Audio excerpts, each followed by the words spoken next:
As I say, it's the beginning of a conversation. That's what I hope this is, not the end of one. Essentially, the big change for me is the introduction of a public interest offence to the offence of unauthorised access. So the idea is if you're a hacker and you hack into a system and you shouldn't be there, technically you may very well, or obviously you may very well have committed the offence of gaining unauthorised access to a computer system.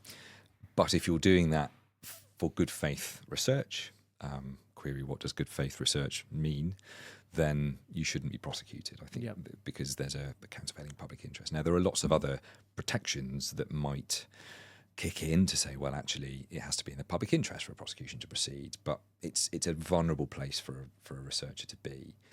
Now, I think there is, because of the point that we made earlier about how vulnerable people, I think, can feel online or should feel, the more that we become dependent on technology, the more concerned people are about anything that might water down the current legal protections for cybersecurity. Right? So I understand that it's a difficult and sensitive issue, the idea of creating this kind of carve-out for something that is a bit nebulous, like what is good faith research? Does this mean that we're suddenly opening the door to bad actors to come in and claim that they're acting for good faith, but actually really up to no good, and therefore will be materially less secure?